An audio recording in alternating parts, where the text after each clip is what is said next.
40년 전의 백담사의 모습입니다. 40년 전의 백담사의 모습인데 지금은 뭐 천지개벽이 됐어요.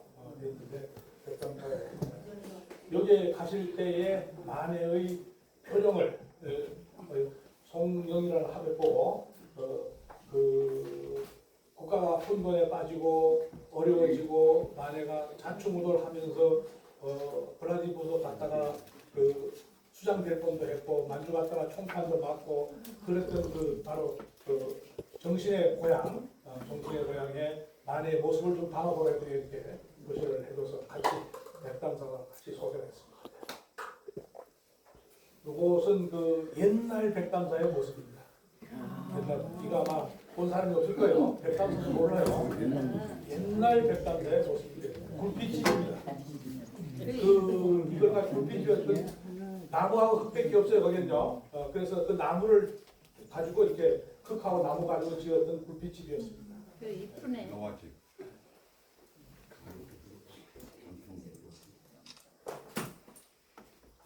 만해가 공부했던 오세암입니다. 오세암의 설경의 모습 보게 있습니다.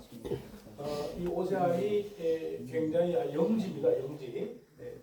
만해가 이 홍성에서 태어나서 거기서만 살았더라면 님의 징후를 못 만들었을 거다. 저는 그렇게 생각합니다. 설악에 와서 그 만해가 님의 징후라는 위대한 작품을 남겼다. 여기에서 만해가 1917년에 깨달음의 시를 남겼습니다. 남하도초 시고향 긴 장대 객수종 일성갈파 삼천개 설리도와 편편비 하는 시를 남겼는데요. 뜻을 세운 장구가 가는 곳은 고향 이것만 오랜 나그네 생활 속에서 고향 땅 생각 절로절로 납니다 했어요. 이것은 고향이 자기가 태어난 홍성이 아니고 민족을 얘기하는 겁니다. 국가를 얘기하는 겁니다. 그것을 얘기하고 일성갈파 삼천개 한 번 소리를 지어서 기합을 넣어서 쩌렁쩌렁 이 세상을 울리고 나니까 하는 얘기. 일성갈파 삼천개. 오늘 여기 오신 분들은 다 일성갈파 삼천개 하고 오신 분들. 나 거기 꼭 가야 돼 하고 간 사람들. 오늘 오지 말라고 해도 막 이후로 간 사람들이 여기에 상당수가 있어요. 그 사람들은 다 일성갈파 삼천개입니다. 그리고 보니까 세상이 달리 보이더라. 엄동의 눈보라 속에서 눈보라가 치는데 거기에 도리학꽃이 피었더라 하는 얘기입니다. 눈보라 차가운 시대적인 환경이었던 그 눈보라 치는 그 엄동설한 그게 바로 조국이었습니다. 그 엄동설한 속에서 만해는 희망의 꽃, 도리의 꽃을 봤다 하는 그런 그 시를 남겨놓고 보통 그 선사들의 시는 그 선의 오묘한 이치를 설명할 때 상당히 해석하기 어렵습니다. 근데 만해의 이 시는 조금 다릅니다. 그냥 선의 이치만을 얘기하는 게 아니고 만해는 여기서 뭘 얘기했냐면 그 시대의 정신, 역사의식 이걸 바탕에 깔아놨습니다. 역사의식, 그 다음에 시대정신, 이 시대 속에 나는 뭘 해야 될 건가 하는 것을 만해는 깨달았다 그 얘기입니다. 그리고 나서 12월에 눈 속에 파묻혀 있다가 4월에 서울에 올라옵니다. 1918년 4월에 와서 저 설리도와 편편비를 실천해냅니다. 역사의 암흑기, 신문 잡지가 없던 시대에 많은 잡지를 창간합니다. 유신이라는 잡지를 창간해서 새로운 신문명 운동을 전개하는 것이 바로 이 오세암의 백담의 그 정신이 아닌가 생각합니다.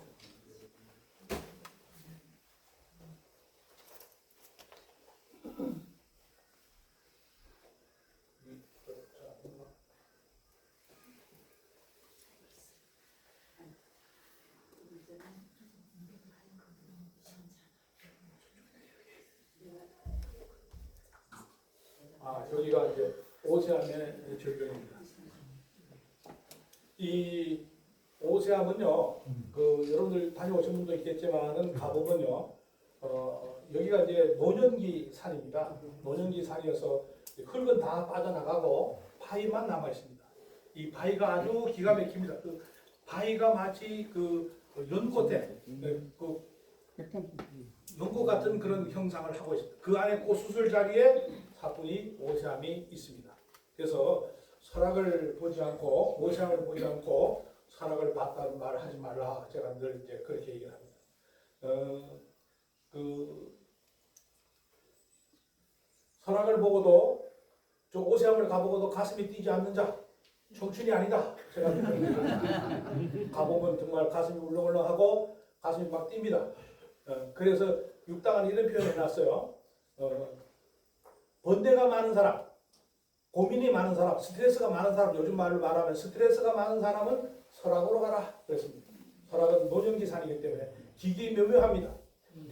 기기묘묘한 걸 가서 보다 보면 내 정신을, 내 고민을 좀 내려놓고 거기에 빠져듭니다. 그래서 고민이 많은 사람들, 번뇌가 많은 사람들, 스트레스가 많은 사람은 설악으로 가라 그렇게 얘기했습니다. 큰 뜻을 세우려거든 오대로 가라, 오대산으로 가라 그렇게 얘기를 한 게 그 기억에 납니다. 그래서 자연이 주는 영감 이런 것들이 우리들의 세계 속에 다 이렇게 있다 이렇게 생각. 요 밑에 있는 것이 여기가 이제 오세암의 그 모습입니다. 제가 이 오세암에서 한 2달 살았어요. 아내가 이 오세암에 있는 새소리, 물소리, 이 바람 소리가 만약에 어떤 영향을 끼쳤을까 그걸 체험해야 되겠다 하고 거기 가서 한 2달 살아봤어요. 살아보니까 정말로 내 인생에 잘 살았다는 생각이 들고 늘 그 생각이 이렇게 납니다. 오세암 정말 만해 정신의 영원한 고향이고 여기에서 만해가 님의 침묵이라는 시를 썼어요. 바로 님의 침묵의 산실이라고 하는 거. 그냥 백담사 이렇게 나오는데 백담사가 아니고요. 백담사는 아니고 오세암입니다. 오세암에서 이 시를 썼어요. 그래서 굉장히 중요한 곳입니다. 오세암이. 아직까지도 못 다녀왔다면 한번 뜻을 세워서 한번 도전해 볼 필요가 있는 것이 오세암이다. 이렇게 생각이 듭니다. 오세암. 오세 동자가 여러 가지 설화도 있고 영화도 나오고 뭐 그랬죠. 오세암. 이 오세암을 제가 늘 이렇게 현장까지는 못 가도 자주 봐야 되겠다 생각해서 어느 화백한테 제가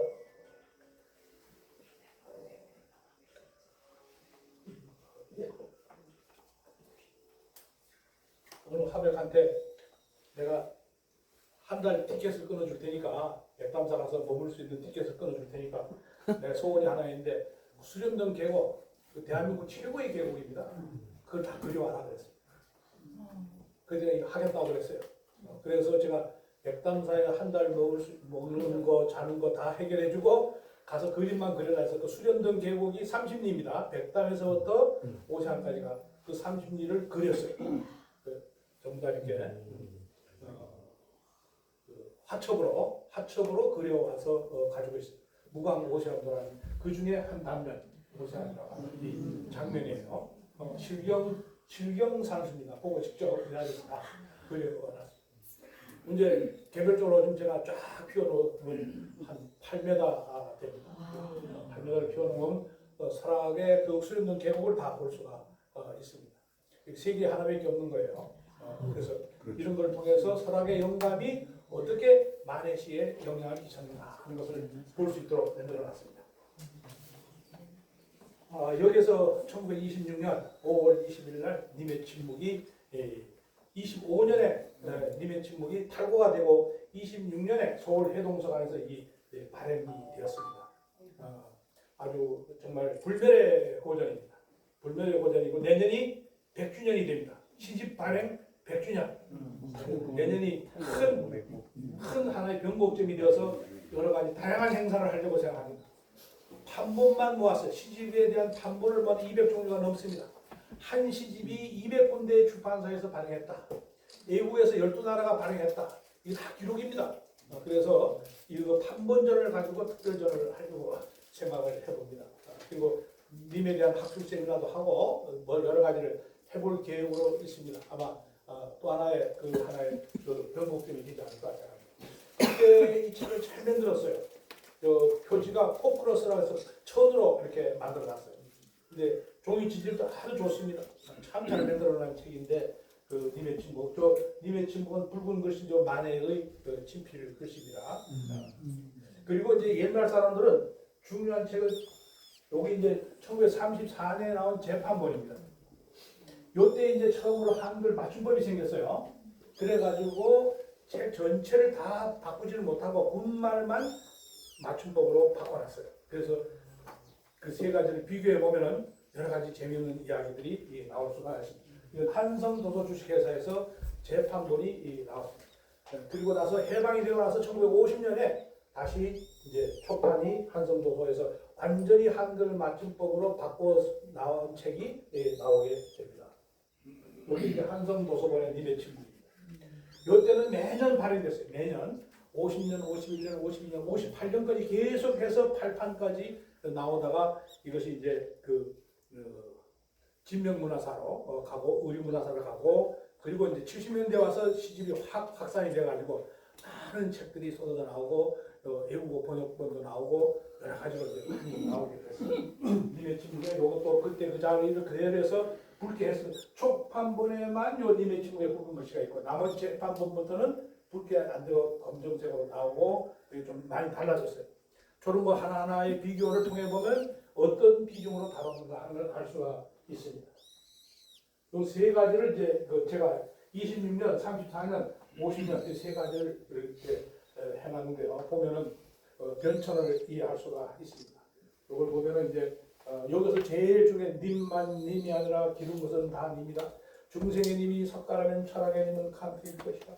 장자의 님이 공필이란 마침내 밑입니다. 님은 내가 사랑할 뿐만 아니라 나를 사랑하나이다. 연애가 자유라면 님도 자유일 것이다. 너에게 님이 있느냐? 있다면 님이 아니라 너의 그림자이다. 해동은 벌판에서 돌아가는 길을 걷고 헤매는 어린 양이 길어서 이 시를 쓴다고 마녀가 분명히 선언을 했습니다. 시집을 다 써놓고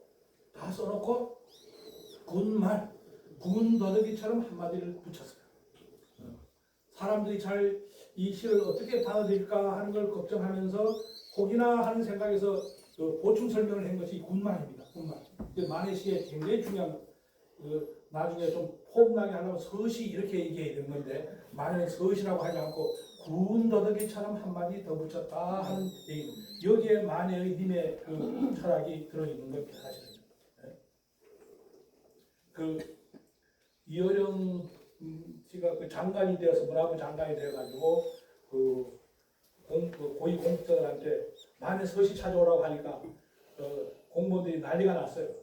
고위 공직자들이 찾아오니까 없어요. 만에 서시라는 시가 없어요. 근데 장관은 빨리 가져라고 그러니까 난리가 났는데 저한테 어떻게 연락이 왔어요. 와서 만에 서시가 뭡니까? 그 군말이라는 게 서시다. 그거 갖다 줘라. 그럼 맞을 거네. 급히 갖다 주니까 장관이 바르게 찾아왔다고 그렇게 얘기하더라고. 얘기를 제가 들었어요. 이 군말, 군더더기처럼 붙였는데 사실은 여기에 핵심은 들어있다 하는 거예요. 그리고 이제 잘 안 보이니까요. 이제 제가 1926년에 해동사가 뭐냐. 여기서 님만 님이 아니라 기룬 것은 하는 표시가 나옵니다. 여기 이제 어떻게 잘못되어 갔는지를 알 수가 있어요. 이 기룬다는 말은 무슨 뜻입니까? 깁는다는 거예요. 그리움이 아니에요. 깁는다는 말이에요. 설악산, 금강산 쪽에서 강원도 북부 지방에 쓰는 하나의 사투리예요. 기른다. 옛날 승려들이 옷을 기워 입잖아요. 옛날 여자들은 양말을 기워 입잖아요. 바로 그거예요. 깁는다는 뜻이에요. 근데 이걸 갖다가 그리움으로 잘 해석해놨어. 지금까지입니다. 그러니까 깁는다는 뜻으로 이걸 봐야 된다. 강원도 방향. 이 깁는다는 뭐냐? A와 B의 연결입니다. 관계입니다. 관계. 오늘 제가 여기 있었기 때문에 여러분들이 오셨잖아요. 그렇죠? 여러분들이 있기 때문에 또 제가 있잖아요. 그렇죠? 이 관계입니다. 관계. 끝없는 이 우주의 삼라만상의 변화라는 관계 속에서 이루어진다 하는 겁니다. 이 관계를 설명하는 건데 이걸 갖다가 그냥 잘못 해석하면 엉반으로 빠져나갑니다. 마지막에 해전 벌판에 돌아가는 어린 양이 기루어서 하는 것은 그건 이제 그리워서 하는 말, 연민의 정으로 이런 뜻으로 보면 됩니다. 이것이 34년에 와서 그 기른다는 말이 기른 것으로 이렇게 변해서 기른 것, 기루어서 이렇게 변화가 왔습니다. 이것이 50년대에 와서 둘을 다 기른 것, 그리워서로 변형이 돼가지고 호응 선생이 이것은 그리움의 고고다 이렇게 해석해서 다 증거히 그렇게 해석해 왔는데 이거 잘못된 거다 하는 것을 제가 오늘 여기서 이렇게 말씀을 드립니다. 바로 깁는다는 뜻으로 해석해야지 이 시가 온전하게 해석이 된다.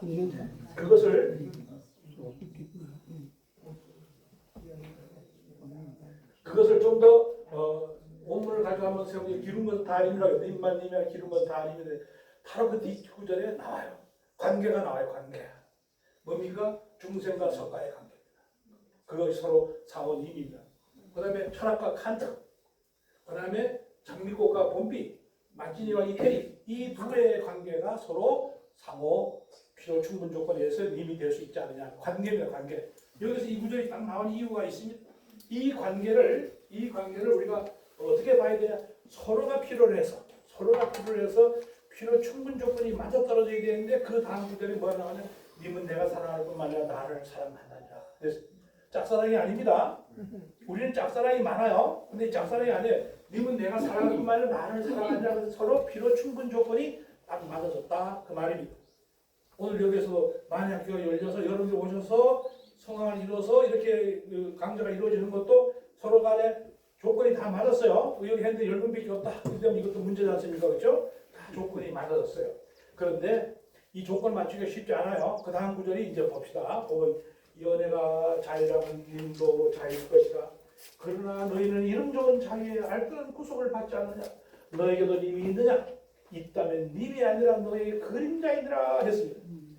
우리는 필요 충분 조건을 다 맞추지 않고 필요 조건, 충분 조건에 의해서 그 정도만 되면 됐다고 생각하고 살아갑니다. 그러니까 뭡니까? 우리가 그림자 속에서 살아가고 있어요. 진상이 아니고 허상 속에서 살아가고 있는 거예요.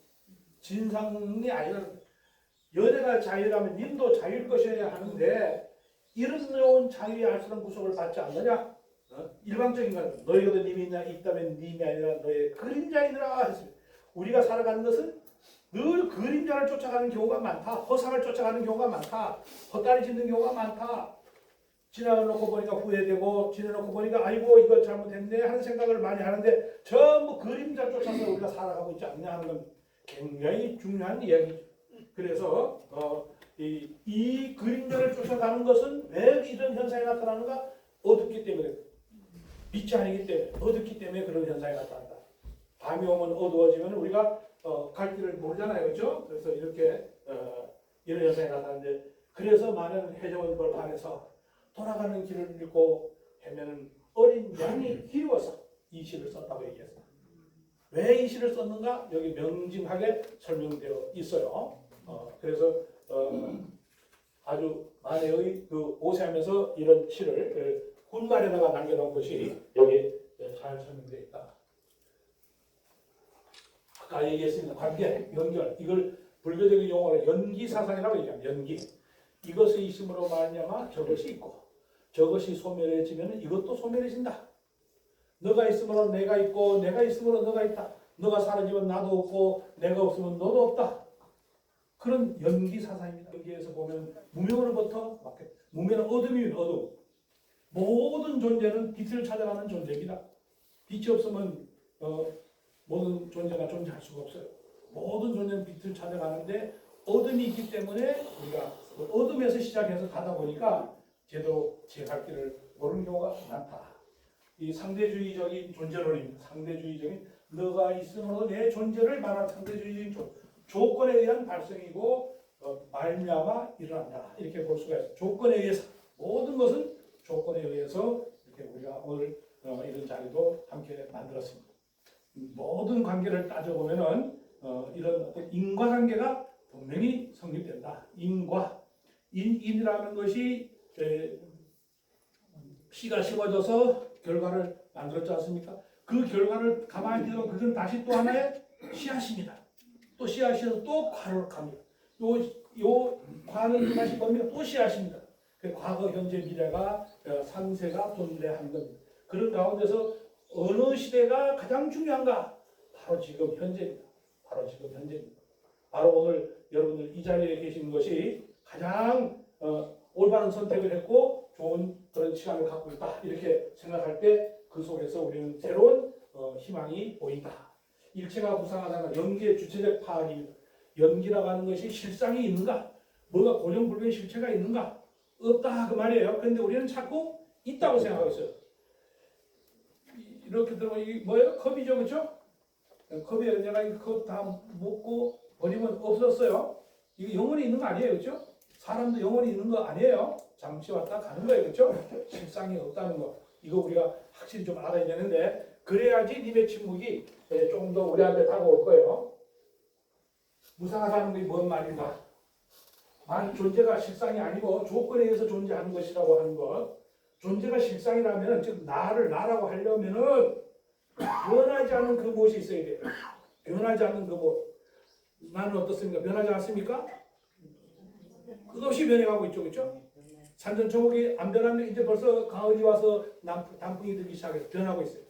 이 지구가 안 변합니까? 우주가 안 변, 다 모두는 다 변하는 존재예요. 변하지 않는 거 하나도 없어. 그런데 우리는 자꾸 변하지 않는 존재가 있다는 생각을 하는 거예요. 거기에서 이제 문제가 생기기 시작하는 거예요. 변하지 않는 그 무엇은 없어요. 없는데 우리는 자꾸 있다는 생각을 해요. 그 다음에 내가 만약에 실체가 있다고 하면은 내 마음대로 세상을 다 해야 돼요. 내 마음대로 할 수 있는 게 있습니까? 없어요. 없어요. 내 마음대로 할 수 있는 게 없어요. 여러분들 오늘 여기 오시라고 했는데 여러분들 마음대로 왔어요? 내가 결정해가지고 왔어요? 아니죠. 판을 열어놨지 않습니까? 여러분들 오게끔 여러 가지 유인을 했지 않습니까? 그러니까 완 거 아니에요. 그렇죠? 존재는 실상이 아니라는 겁니다. 근데 우리가 자꾸 이 존재가 실상이라는 데에서 욕망의 크기가 커지는 거예요. 이것을 우리가 좀 강조할 필요가 있어요. 그래서 제가 쉽게 욕심을 가지면 안 된다. 욕심을 가지면 안 된다. 얘기를 했는데 사람들이 그거 없으면 지구가 어떻게 돌아가고 의욕이 없으면 어떻게 됩니까? 하는데 우리에서 분명히 하나 선을 그어야 할 게 있습니다. 욕망이 뭐냐? 욕심이 뭐냐 하는 거. YS가 한참 유지할 때 그런 얘기 하더라고요. 내가 중학교 2학년 때 내 꿈이 있었는데 미래 대통령 YS라고 했다고 그게 제 욕심이 틀린 겁니까? 하고 소리를 지르더라고요. 근데 모두가 다 대통령의 꿈을 갖다는 걸 욕심이 그걸 맞다고 같이 응수해주고 박수를 치더라고요. 나는 잘못했다고 했는데 잘못했다고 하는 사람 날 뺏겨 오고 다 YS가 꿈을 그렇게 가졌다는 게 다 좋다고 박수를 치더라고요. 욕심이라는 단어를 모르고 써서 그런 거예요. 세상을 움직여가는 건 뭐냐? 욕심이 아니고 원력입니다. 원력이라는 단어입니다. 원력. 원하고 바라는 거예요. 어떻게? 나만이 아니고 너도 원하고 모두가 다 원하고 나도 원하고 그런 것으로서 그 뜻을 크게 세워야 된다. 그 얘기예요. 나 혼자 잘나서 나 혼자 큰 뜻을 가졌다. 그 소용이 없는 거다. 그 욕심이다. 욕망이다. 구분이 되는지 모르겠어요. 네. 이 욕심이 뭘 만드냐? 아집을 만들어내는 거예요. 아집. 나에 집착해 있다. 아집이라는 걸 만들어내는 거예요. 이 아집은 결국은 뭡니까? 파멸을 가져오고 이것이 고통이고 괴로움이고 중생침이다 하는 얘기입니다. 슬픈 존재들이 인간은 어떻습니까? 슬픈 존재들. 중생이라는 단어는 제가 할 길을 가지 못하고 방황하는 존재들, 슬픈 존재들이야. 슬픈 존재들. 근데 원력을 세워서 큰 뜻을 세워서 간다고 하고 원력을 세웠다. 이거 아주 중요한 단어. 원력을 세웠다는 말은요. 이거는 나를 주장하지 않습니다. 나는 빠져버립니다. 무아가 되는 거예요. 무아가. 여러분들 사랑을 하면은 자기 주장이 강해지나요? 자기 주장이 작아질까요? 아이고 얘 답이 다 나오더라고요. 사랑을 하면은 자기 주장은 점점 적어져요. 그리고 뭡니까? 그대의 뜻대로. 그대가 원한다면 그렇게 되는 거 아닙니까? 맞죠? 네. 자기 주장이 강해지면은 안 돼요, 안 돼. 그건 안 된다고. 여기 무아가 되어질 때 진정한 나가 거기에 있다. 나는 어디에 존재하는가? 어디에 존재하는가? 당신의 눈동자에 내가 존재한다? 어떻게 그렇게 나의 존재를 강조하지 않을 때 상대를 존중할 때 거기에 내가 있다. 그런 뜻이 무아. 참 좋은 말이죠. 네. 이런 걸 좀 우리가 조금 생활 속에 깊이 있게 생각하면 좋겠다 생각. 이럴 때 거기에 엄청난 파워가 나온다. 이런 공식이 없어. 제가 만든 거예요. 여기 공식이 없는데 이럴 때에 여기 어마어마한 힘이 나온다. 나를 주장하지 않는 곳에 내가 있다. 나를 강조하지 않는 곳에 내가 있다. 나를 드러내지 않는 곳에 내가 있다. 그게 무아입니다. 무아. 이렇게 되면 엄청난 그 속에는 힘이 나온다. 파워가 있다. 그것은 열정과 정열이라고 얘기할 수 있다. 어떤 두려움도 세상의 어떤 공포도 어떤 것도 다 극복해 갈 수 있다. 극복해 갈 수 있는 힘이 바로 여기에 있다. 나를 위해서 독립운동했으면 다 변절했어요. 그런 사람들은. 다 변절했다. 변절하지 않고 끝까지 한 사람으로 남을 수 있던 게 뭐냐? 나를 위해서 한 게 아닙니다. 그래서 남을 수 있었던 거예요. 많은 지식인들이 다 변절해 갔습니다. 끝까지 남을 수 있던 거 어디 있는가? 바로 나를 강조하지 않는 곳에서 내 존재가 빛났다 하는 것을 알 수가 있습니다. 열정과 정열. 여기서 이제 가야 할 길이 있습니다. 열정과 정열을 통해서 가야 할 길, 무수히 가야 할 길이 나옵니다. 이때는 환희와 축복이 깃들어져 있는 그 길을 갈 수가 있다 하는 거예요.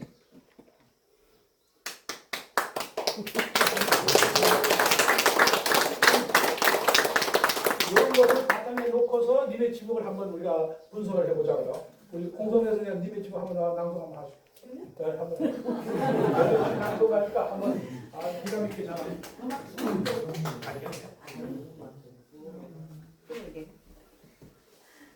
님의 침묵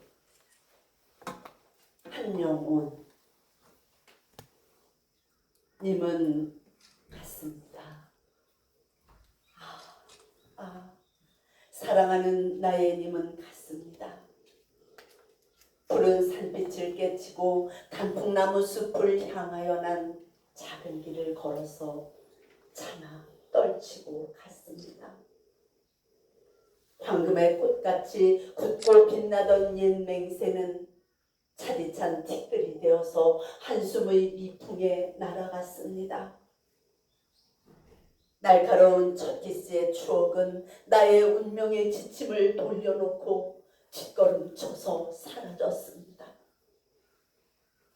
나는 향기로운 님의 말소리에 귀먹고 꽃다운 님의 얼굴에 눈 멀었습니다. 사람도 사람의 일이라 만날 때에 미리 떠날 것을 염려하고 경계하지 아니한 것은 아니지만 이별은 뜻밖의 일이 되고 놀란 가슴은 새로운 슬픔에 터집니다. 그러나 이별을 쓸데없는 눈물의 원천을 만들고 마는 것은 스스로 사랑을 깨치는 것인 줄 아는 까닭에 걷잡을 수 없는 슬픔의 힘을 옮겨서 새 희망의 종수박이에 들어 부었습니다. 우리는 만날 때에 떠날 것을 염려하는 것과 같이 떠날 때에 다시 만날 것을 믿습니다. 님은 같지만은 나는 님을 보내지 아니하였습니다. 제 곡조를 못 이기는 사랑의 노래를 님의 침묵을 휩싸고 돕니다. 그 낭송도 하고 또 같이 시를 낭송해 보면서 느끼도록 하고 님의 침묵을 이제 아까 조금의 그런 그 무화 사상과 그런 걸 비교해서 한번 다시 한번 보도록 하겠습니다. 님은 같습니다. 사랑하는 나의 님은 같습니다. 이별이죠, 그렇죠? 이별이에요, 별이에요. 떠났어요. 그다음에 보세요. 이 떠났는데 어떻게 떠났는가? 그 구체적으로 나왔어요. 푸른 산비를 깨주고 단풍나무 숲을 향하여 난 작은 길을 걸어서 차마 떨치고 갔습니다. 가지 말아야 되는데 이 작은 길을 걸어서 차마 떨치고 갔습니다. 황금의 꽃까지 굽고 빛나던 옛 맹세는 차디찬 티끌이 되어서 한숨의 미풍에 날아갔습니다. 차디찬 티끌이 날아갔어요. 날카로운 첫 키스의 추억은 나의 운명의 지침을 돌려놓고 뒷걸음쳐서 사라졌습니다. 자, 요 세 줄기가 뭘 말하는 이별의 고통입니다. 떠남의 고통, 별리의 그 사랑했던 사람, 좋아했던 사람, 뭐 다 마찬가지. 그것과의 이별이 왔을 때 이런 문제가 생겼다. 그겁니다. 그래서 작은 길을 가 차마라는 건 뭡니까? 가지 말아야 하는데 차마 떨치고 갔다는 얘기. 차디찬 티끌이 미풍에 날아갔다는 이야기. 또 운명의 지침을 뒷걸음쳐서 사라졌다는 얘기. 이것이 전부 다 이별을 얘기하고 있는데요. 이것이 바로 우리 현실적인 중생들의 스타일이라는 것. 중생들이 바로 겪는 마음의 고통, 여러 가지 번뇌, 이런 것들이 바로 이런 현상에서 나타나는 거예요. 가야 할 길을 잘 모르기 때문에 생긴 일이다 그 말이에요. 그래서 이런 것을 이것이 얼마나 큰가. 그다음 주다 향기로운 님의 말소리에 힘없고 꽃다운 님의 얼굴에 눈 멀었습니다. 귀도 먹고 눈도 멀었습니다. 이것이 우리들의 현실입니다. 현실. 그런데 자기가 귀 먹은지 눈 멀은지를 모르고 빡빡 소리 지르는 사람이 너무 많아요. 그렇죠? 네. 잘 살펴봐야 돼요. 그 다음에 나옵니다. 눈 멀고 귀 먹고 보니까 사랑도 사람이 이르나 만날 때에 떠날 것을 염려하고 경계하지 아니한 것은 알지만 이별은 뜻밖의 일이 되고 놀란 가슴에 새로운 슬픔이 터집니다. 마음속에 슬픔이 있다고 하면은 고뇌가 있다고 하면 다 이 범주에 속해 들어가 있는 겁니다. 이 보통 사람들의 수준이고 심사가 그렇습니다. 자, 이제 여기서 이제 반전이 오는 거예요. 여기까지는 이제 보통 이제 중생들의 마음인데 이제 여기 반전이 그러나 이제 반전이 오는 거예요. 반전이 왔어요. 어떻게 왔는가? 이별을 쓸데없는 눈물의 원천을 만들고 마는 스스로 사랑을 깨치는 것인 줄 아는 까닭에 걷잡을 수 없는 슬픔의 힘을 옮겨서 새 희망의 정수박에 들어부었습니다. 걷잡을 수 없는 슬픔, 이게 보통 사람들의 마음이에요. 근데 이것을 새로운 희망의 정수박에 들어보았다 하는 것이 큰 반전이 오기 시작하는 겁니다. 어디로 가야 할까? 이 길을 이제 찾아내는 거예요. 떠날 때, 우리는 만날 때 떠날 것을 염려하는 같이 떠날 때 다시 만날 것을 믿습니다. 여기 이제 속죄문, 진죄문 이런 용어를 써놨는데 이거는 보통 이제 중생들의 마음이고 진죄문이라면 이제 보살 정도 돼서 상당히 경계가 높아졌어요. 그 얘기를 말하는 겁니다. 정수박이는 뭐예요? 네? 여기 정수백이 머리. 그래서 님은 같지만 나는 님을 보내지 아니하였습니다. 제곡절을 못 이기는 사랑의 노래는 님의 침묵을 휩싸고 돕니다. 참 절창입니다. 절창. 이런 깊은 철학적인 사유가 이 속에 숨어 있다. 중생심으로 살아가는 사람들의 많은 사람들에게 이 시가 우리들에게 와 닿는 이유가 여기에 있다. 이런 시가 있는 대한민국에 태어나가 우리는 행복을 생각해야 된다. 바로 이 님의 침묵이라는 것은 굉장한 깊은 그런 내용을 함의를 함축하고 있다 이렇게 볼 수가 있습니다. 이 시를 가지고 좀 더 이제 깊이 있게 좀 들어가 보겠습니다. 자, 이별은 슬픔인가 축복인가 해서 제가 이제 이렇게 바라봤어요. 슬픔이에요? 축복이에요? 우리들 보통 사람들의 마음에서 이별은 슬픔이죠. 그런데 이별이 슬픔이 아니고 축복이 되는 이별을 해야 된다. 그 얘기입니다.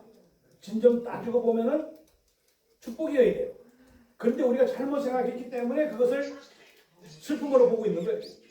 자, 슬픔의 경우 사랑하는 사람들의 이별, 부모, 형제, 소중한 존재 이별 이런 것들이 있는데 이것들은 다 어떻게 생겨나는 거냐? 나를 중심으로 이루어지는 겁니다. 나를 중심으로 이루어지는 거기 때문에 이게 다 슬퍼지는 거예요. 나를 중심으로 해서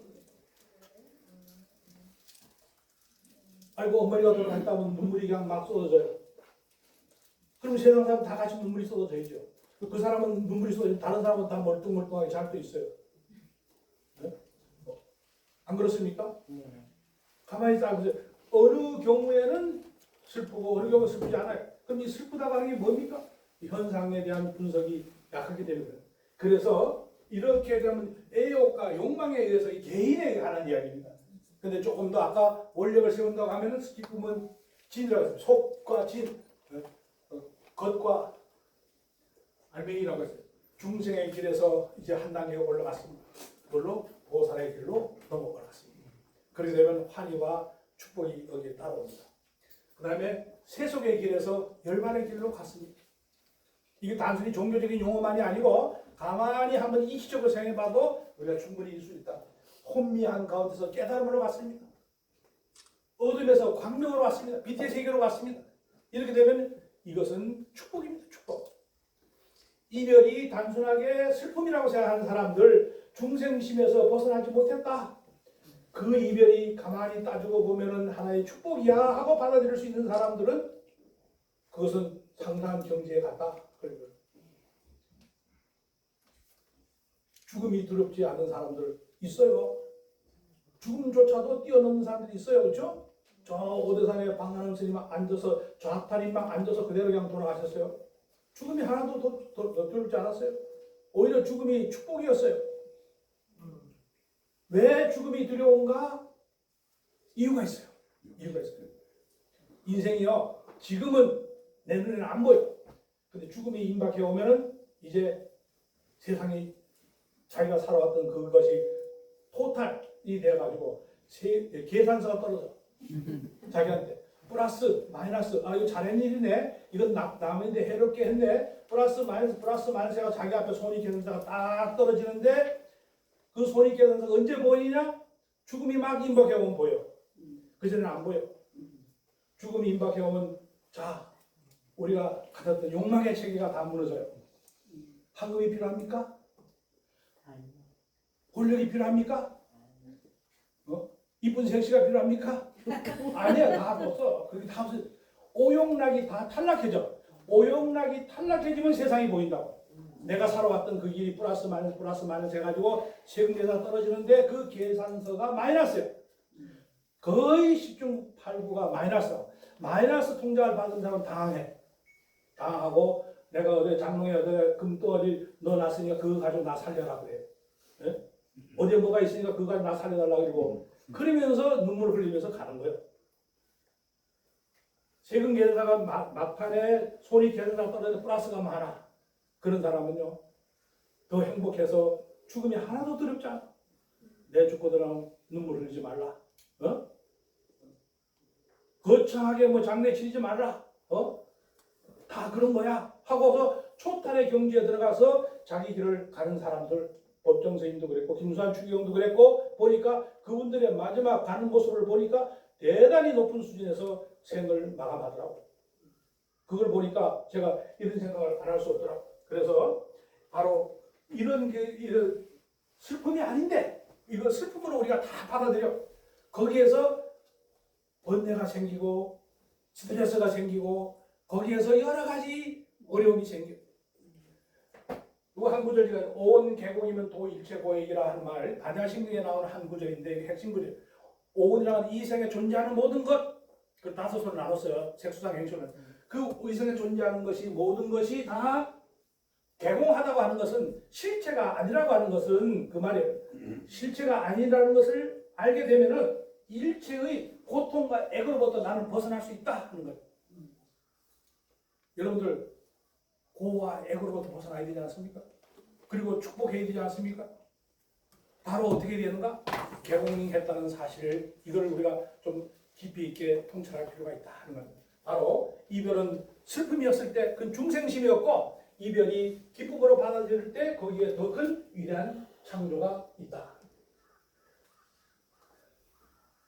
침묵 얘기 좀 이제 하려고 해요. 할 말이 너무 많아서 침묵할 수 있어요. 그렇죠? 할 말이 너무 많아서 침묵할 수 있어요. 정말로 말이 끊어진 어느 도단의 경지도 있어요. 그런데 이 말이라는 건 뭡니까? 말 자체를 진리로 생각하는 사람이 많아요. 말은 도구예요. 도구지 진리가 아니에요. 근데 그걸 진리로 생각하는 사람이 가을, 지금 가을이잖아. 우리는 가을 하면 뭐 말인지 알아요. 그렇죠? 저 중국 사람들도 우리 한글로 가을 하면 몰라요. 그 사람들은 추우라고 해야 알아요. 그죠? 서양 사람들한테는 어텀 해야지 알아요. 이게 진짜예요. 가을이에요? 추워요? 이 어텀이에요? 다 맞아. 이것은 그 집단에서 그렇게 부르는 거예요. 사실이 아니에요. 사실. 예? 그 집단에서 통용되는 것이 다 통용되는 건 아니에요. 그런데 이것을 말 자체를 이 도구인데 도구가 아니고 이것이 절대적인 걸로 생각하는 사람들 너무 많다. 너무 많다. 이런 면에서 우리가 좀 생각해 봐야 될 게 있다. 아기는 2살이 되면요 말을 하더라고요. 손자 보니까 하더라고요. 2살이 되니 말을 하는데 오늘 이제 사춘기가 되니까 말을 잘 안 해요. 그때는 이제 거기에는 자기라는 게 들어가 있어요. 자기한테 유리한가 안 한가. 유리한 건 해요. 불리한 건 안 해요. 꾀가 났어요. 이제 그런데 한가쯤 되면요 할 말이 있어도 안 해요. 할 말이 있어도 안 해요. 우리 회장님 안 그렇습니까? 할 말 있어도 안 하잖아요, 그렇죠? 할 말 있어도 안 해요. 우리가 마지막 가고 나면 어떻게 되는가? 그 왁작지근했던 그 드라마 같은 그것이 전부 다 어디로 갑니까? 침묵 속에 잠들어 갑니다. 그래서 님은 어디에 있는가? 침묵의 의미를 우리가 제대로 해석해야지만 님의 존재가 나온다. 그 말이에요. 자, 침묵. 님이라는 말을요, 한 단계 넘어가면 침묵이에요. 침묵이에요. 침묵이 한 단계 더 넘어가면 퀘션. 이것이 무엇인고 하는 거예요. 시신마 그러죠. 이것이 뭔가 하고 생각하는 거. 골똘히 생각하는 거. 그거예요. 만해 시에 이런 시가 있어요. 제목이 이렇게 돼 있어요. 이런 시가 있다고. 왜 만해가 이런 시를 썼는가? 퀘션 이런 시를 썼는가 하는 거를 알 수가 있어요. 그런데 더 가면 이렇게 하니까 사람들이요. 아이 어렵다. 뭔 말인지 모르겠다. 그래서 그냥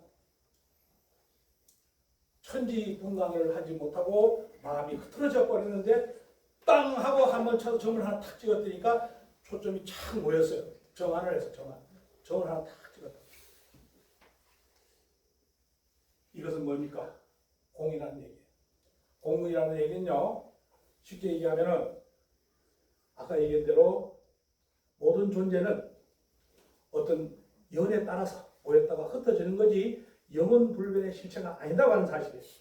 영원불변한 것은 없다 그 말이에요. 근데 우리 자꾸 영원불변이 있다고 생각해요. 그렇죠? 거기서 이제 이런 것들이 이해가 잘 안 돼요. 정멸의 세계, 법진사상이라고 볼 수가 있어요. 비로자나 법진이라고 했는데요. 이것은 광명이라는 뜻이에요. 빛이라는 뜻이에요. 후련히 빛나는 존재. 이것을 광명이라고 얘기합니다. 모든 존재는 빛을 찾아가는 존재. 제가 그렇게 생각했어요. 빛은 세상 만천하를 비추고 모든 존재의 생명은 빛입니다. 빛이 사라지면 어둠이 몰려오고 어둠 속에서 모두가 장님이 코끼리 만영적으로 살고 있다. 그래서 우리는 슬픈 존재일 수밖에 없었다. 중생이기 때문에 말이죠. 빛이 사라지고 나니까 어둠이 몰려왔는데 그 어둠 속에서 어느 길로 갈지를 몰라요. 방황하고 있어요. 그렇게 방황하는 존재들에게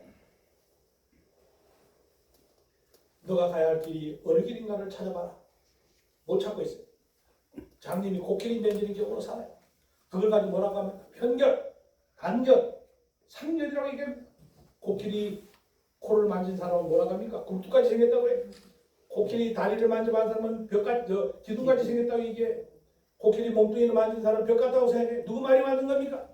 다 틀리고 또 의견 맡겨도 해요. 아니에요. 코끼리는 결코 기둥도 아니고 벽도 아니고 굴뚝도 아니에요. 그런데 우리가 생각하는 것은 그렇게 한쪽 견해를 가지고 세상을 살아가니까 슬플 수밖에 없다. 괴로울 수밖에 없다 하는 겁니다. 제대로 이 인문학을 잘 공부해 보면은 거기에 엄청난 환희가 있다. 지혜의 환희가 있다. 아까 얘기했잖아요. 연기사상에는 지혜의 환희다. 삶의 축복이다. 이런 거를 느낄 때에 그 삶이야말로 행복한 삶이 아닌가 하는 것을 우리가 이해해야 되는데 그렇지 못하고 엉뚱한 곳에서 허우적대다가 나중에 가는 거예요. 그래서 거기에는 항상 슬픔이 내재되어 있다. 우리가 이 슬픔을 극복하고 더 높은 차원으로 승화되어지지 않겠는가 하는 것을 생각해 볼 수가 있어요. 제가 결론 이렇게 내놨어요. 님 속에 님은 없다. 침묵의 부르짐을 통하고 나온 단어가 님이다. 그러므로 님은 침묵 속에 있다. 우주 근원적 본질에 생기는 고요요 침묵이다. 그것을 정멸, 적정, 성성이라고 얘기한다. 오늘 아침 일찍이 8시 반에 온 분이 있었는데 여러분들 남한산 오늘 아침 이렇게 올라오니까 어때요? 좋아요? 네. 남한산성이 여러분들 보고 날 보고 좋아라고 얘기하라고 했어요? 안 했죠? 안 했어요. 남한산은 그대로 있어요. 존재하고 있어요. 어떻게? 적정 속에서, 고요 속에서 있어요. 있는데 내가 보고서 아 좋다. 자연은 남한산성은 날 보고 좋아하는 말 안 했어요. 내가 이렇고 저렇고 이렇고 내 심정에 따라서 내 생각에 따라서 이렇게 저렇게 여러 가지로 얘기를 하고 있는 거예요. 그 얘기가 내가 생각했던 그 얘기가 다냐? 아니에요. 그런데 우리는 그걸 다라고 생각하고 있어요. 그래서 자기 주장이 강해지고 대립 갈등이 생기는 거예요. 우리가 이런 것을 좀 이해할 필요가 있다. 그래서 님 속에 님은 없다. 침묵의 프리즘을 통과하고 나온 말이 님이다. 그러므로 님은 침묵 속에 있다. 우주의 근원적 세계는 고요 침묵이다. 그것을 정멸, 적정 이렇게 얘기할 수가 있습니다. 오늘날에 많은 우리 시협회 회장도 계시지만 시인들이 시를 쓰는 것은 현상적인 이야기예요. 현상적인 이야기. 현상적 가을이 물들어서 낙엽이 떨어진다. 이런 표현을 합니다. 그 현상에 보이는 내 눈에 보이는 세계의 이야기예요. 본질적인 세계 그건 거의 접근하지 않아요. 왜? 본질적인 세계를 접근하려면 철학이 필요한 거예요. 인문학적인 상상력이 필요한 거예요. 이런 게 안 돼 있기 때문에 그냥 현상의 이야기로만 끝나요. 제가 얼마 전에 누가 한 사람이 찾아왔어요. 누가 소개한 사람도 아니고 누군지도 모르고 와서 누구냐고 물어보니까 강남에서 AI 업체를 하는데 한 300명 직원을 걸고 열심히 지금 뭘 개발하고 있다. 어떻게 알고 왔냐 하니까 챗GPT한테 물어봤대요. 내 고민이 지금 이런 고민인데 이 고민을 해결하려면 누굴 만나야 됩니까? 하고 물어보니까 남한산의 정보사비를 만나라. 네, 박수 쳐요. 찾아와가지고 보니까 얘기를 해보니까 상당한 수준의 사람이더라고요. 그래서 아주 상당히 이렇게 가까이 지내기로 했어요. 세상이 그렇게 됐어요 요즘에.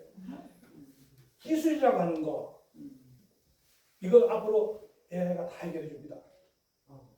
안 그렇습니까? 네.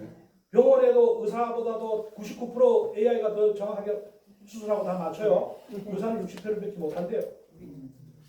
AI가 다 합니다. 우리 여기 변호사님 제가 헌법재판관들 앞에서 강의를 한 사람이에요. 그래서 거기서 뭐라고 했냐면 이 세상에 하도 목에 힘을 많이 주기 때문에 들어가는데 절차가 복잡하더라고. 헌법재판 들어가는데 신분조사하고 뭐 들어오라고 해서 좀 기분이 나쁘더라고. 그렇게 폼을 많이 잡는지 말이야. 그래서 가가지고 내가 딱 가서 세상이 많이 변했는데 제일 먼저 없어진 직업이 뭔지 아냐고 그래서 새로운 직업이 많이 생기기도 하고 많이 없어지기도 하고 그래요. 없어지는 직업 중에 제일 먼저 없어지는 게 뭔지 아냐고 물어보니까 가만히 있더라고. 없어지는 직업 육법점서 AI가 다 집어넣고 판례 다 집어넣으면 더 정확하게 판단해 줄 겁니까? 안 해줄 겁니까? 하죠? 우리 부장 판사님이 이해했어요. 다 해결해 줍니다. 이 기술이라고 하는 거, 지식이라고 하는 거, 지식은 AI가 다 해결해요. 네? AI가 다 해결합니다. 근데 AI가 못하는 게 있어. 지혜는 안 돼요. 지혜는 안 된다고. 지혜는 안 된다고. 지혜까지 가려면 좀 더 세상이 몇 번 바뀌어야 되나. 지혜는 안 된다고. 우리가 추구해야 할 것은 지식이 아니고 지혜로 우리가 세상을 봐야 된다. 그런 뜻입니다. 그래서 님의 침묵의 님은 님이 누구냐를 해석하는 게 아니고 그 뒤에 나온 침묵의 의미를 알아야 된다. 그 얘기의 결론은 침묵의 의미를 알아야 된다. 그 침묵은 우주의 섭리를 얘기하는 거고 자연의 이치를 얘기하는 거예요. 자연의 이치, 우주의 섭리 이런 것들을 다 본 이야기. 너무 하다 보니까 그냥 시간이 가고 다 끝났는데 영어로 더 사이언스 러브 하다가 러브스 하다가 러브 하다가 이제 NIM으로 왔어요. 님 세계 공통어가 됐어요. 님이 이제 하버드 옥스퍼드 다 님으로 배웁니다. 우리 교수님 샌프란시스코 가서 한번 확인해 보세요. 님 NIM으로 세계어가 됐어요. 이제 님이란 말이. 그러면 이제